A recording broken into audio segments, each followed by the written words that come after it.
గా నేర్చుకోవాలా? అప్టాక్స్ తో మా ఉచిత లైవ్ వెబినార్లలో చేరండి. ఆల్గో ట్రేడింగ్ కేవలం ₹10 బ్రోకరేజీ అందుబాటులో ఉంది. ఇప్పుడే అకౌంట్ ఓపెన్ చేయండి.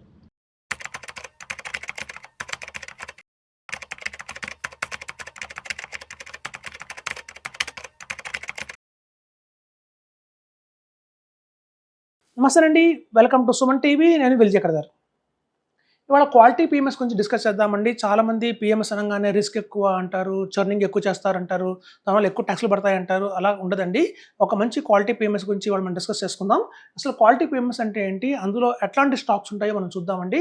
ఈ క్వాలిటీ పీఎంఎస్లో వచ్చి మనకి హెచ్డిఎఫ్సి బ్యాంక్ అందరూ తెలిసిందే, అలాగే బ్రిటానియా మనకు తెలిసిందే బ్రిటానియా ఇండస్ట్రీస్, అలాగే ITC, Sun Pharma, Hindustan Aeronautics, Abbott India, అలాగే చూస్తే బ్లూ స్టార్ ఏసీస్, అలాగే కోరమాండల్, కోక్ ఫోర్గ్ అంటారండి. ఇది సాఫ్ట్వేర్ కంపెనీ ఉంది, హైదరాబాద్ బేస్డ్ కంపెనీ, చాలా మంచి కంపెనీ ఇది.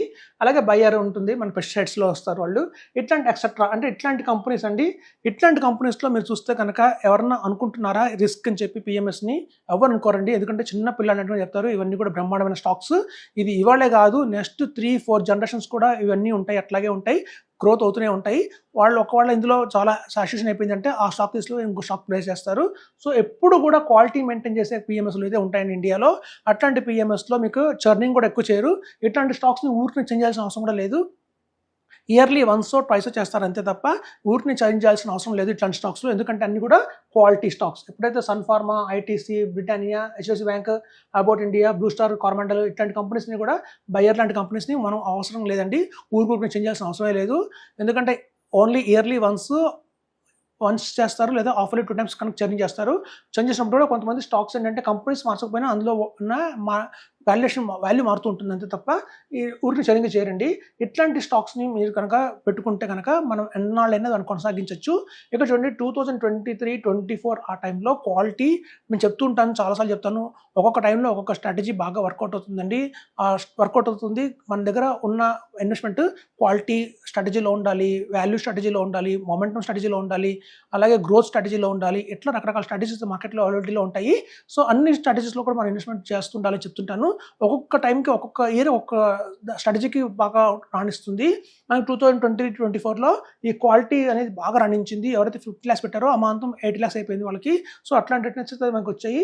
కానీ 2025-2026లో చూస్తే క్వాలిటీ అమాంతం పడిందండి. ఈ స్టాక్స్ అన్నీ కూడా మనకి బాగా ఇవాళ చూస్తే అండర్ వాల్యూ స్టాక్స్లో దొరుకుతున్నాయి, ఇవన్నీ బాగా పడిపోయింది.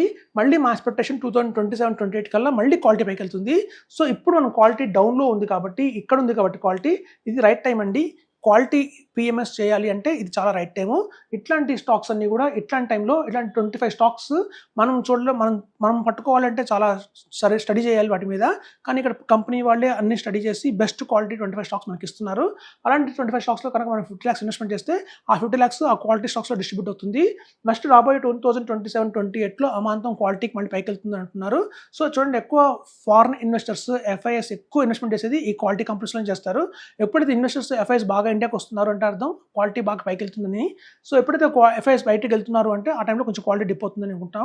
ఇందులో కనుక మనం 50 lakhs కనుక ఇన్వెస్ట్మెంట్ చేసి పీఎంఎస్లో ఎవ్రీ మంత్ 50,000 కనుక ఎస్ఐపి రూపంలో కనుక యాడ్ చేసుకుంటూ వెళ్తే కూడా మనకి ఎక్స్ట్రాడినరీ రిటర్న్స్ అయితే వస్తాయండి.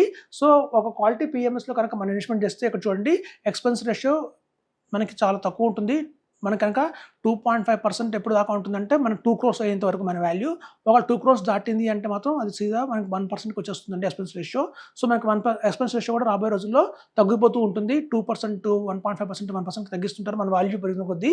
సో ఇట్లాంటి క్వాలిటీ స్టాక్స్లో కనుక పెట్టుకుంటే కనుక మనకి హ్యాపీగా ఉంటుందండి, నిద్రపోవచ్చు హాయిగా, మనకి ఎటువంటి టెన్షన్ లేదు. ఇందులో పెన్నీ స్టాక్స్ అలాంటివి, mid cap, small cap, penny స్టాక్స్కి ఇందులో ఆస్కారమే లేదు. సో ఇట్లాంటి వాటిలో పెట్టుకొని మనం కనుక ఎవ్రీ మంత్ ఎస్ఐపి రూపంలో కూడా 50,000 వేసుకుంటూ వెళ్తే కనుక రిటర్న్స్ అమాంతం బాగానే వస్తాయి. సో పీఎంఎస్ అనగానే బ్లైండ్గా రిస్క్ అని అనకండి. అందులో కొన్ని రకాల పీఎంఎస్లు ఉంటాయి, కొంచెం కన్సర్వేటివ్ పీఎంఎస్లు ఉంటాయి.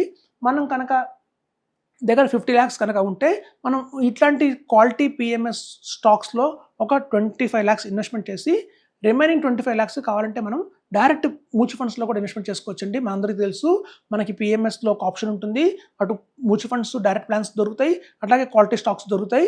మన దగ్గర 50 lakhs కనుక ఉంటే ఇట్లాంటి క్వాలిటీ పీఎంఎస్లో ఒక 25 lakhs, అలాగే కనుక మనం ఒక 25 lakhsని మనం మ్యూచువల్ ఫండ్స్లో డైరెక్ట్ ప్లాన్స్లో కూడా ఇన్వెస్ట్మెంట్ చేయొచ్చు, లేదా మీకు ఇంకో ఆప్షన్ ఉంది ఈటీఎఫ్స్లో కూడా ఇన్వెస్ట్మెంట్ చేసుకోవచ్చు ఒక 10 lakhsని. సో అట్లా మనం కనుక ఒక బుకేలాగా కూడా చేసుకోవచ్చు అండి. అదంతా ఆప్షన్స్ అయితే మన పిఎంఎస్ దొరుకుతున్నాయి. సో ఇట్లాంటి ఎక్స్ట్రార్డినరీ పిఎంఎస్లో కనుక ఇన్వెస్ట్మెంట్ చేస్తే కనుక మనకి రాబోయే రోజుల్లో మంచి రిటర్న్స్ అయితే వస్తాయి. ఇప్పుడు అమాంతం క్వాలిటీ చాలా డౌన్లో ఉంది, మనందరూ తెలుసు. 2025లో అమాంతం పడిపోయింది. ఇప్పుడు 2026 మెల్లమెల్లగా లేస్తుంది. ఇప్పుడు మనం 2027, 28 ఆ టైంలో కనుక ఇది అమాంతం బాగా పైకి వెళ్తుందన్న అంచనాలు అయితే బాగా ఉన్నాయండి. ఎక్కువ ఎఫ్ఐఎస్ వస్తారని ఎక్స్పెక్ట్ చేస్తున్నారు.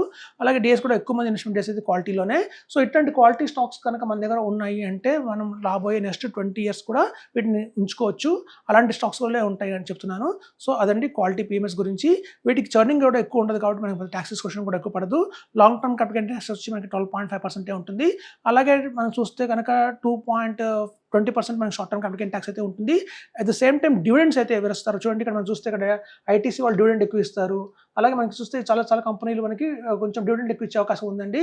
సో ఇట్లాంటి డివిడెండ్ కూడా డైరెక్ట్గా మన బ్యాంక్ అకౌంట్లోకి వస్తాయి. ఈ క్వాలిటీ పిఎంఎస్లో ఉన్న ఒక అడ్వాంటేజ్ ఏంటంటే మిగతా పిఎంఎస్లో మళ్ళీ ఆ అడ్వాంటేజ్ లేదండి. ఆ డివిడెండ్ కూడా వాళ్ళు రీఇన్వెస్ట్మెంట్ చేస్తారు, స్టాక్స్ కొంటారు. కానీ ఇట్లాంటి క్వాలిటీ పిఎంఎస్లో మాత్రం మనకి ఆ డివిడెండ్లు ఏవైతే వస్తుంటాయో అవి మనకి మంచి మార్కెట్ టైం బాగుంది అంటే మాత్రం మనకి డివిడెండ్ అమాంతం కూడా మనకి ఒక 1 lakh 2 lakhs డివిడెండ్ వచ్చే అవకాశం ఉంది. మనం కట్టే ట్యాక్స్గా సరిపోతుంది. అలాగే capital gain tax long term మనకి తెలుసు, long term capital gain tax 1.25 lakh exemption ఉంది. అది తీసుకున్న తర్వాత మనం పెద్ద ట్యాక్స్ కట్టయితే కట్టక్కలేదండి. 60,000 70,000 ఉంటుంది ట్యాక్స్ అంతే. సో ఇది one of the best PMS అండి, క్వాలిటీ పిఎంఎస్. రిస్క్ తక్కువ, చర్నింగ్ ఉండదు. మనకు చూస్తే డివిడెండ్ కూడా మన ఇన్కమ్ కూడా మన అకౌంట్కి క్రియేట్ చేస్తారు. సో ఇట్లాంటి అన్ని బెనిఫిట్స్ ఉన్నాయి కాబట్టి మీకు అర్థమైంది క్వాలిటీ స్టాక్స్ అంటే ఎట్లాంటి స్టాక్స్ ఉంటాయో మీకు ఒక అవగాహన అయితే వచ్చిందని చెప్తున్నాను. రిమైనింగ్ 25 స్టాక్స్ కూడా ఇట్లాంటి కంపెనీలే ఉంటాయండి. సో కాబట్టి రిస్క్ కూడా లేదని చెప్తున్నాను. Thank you.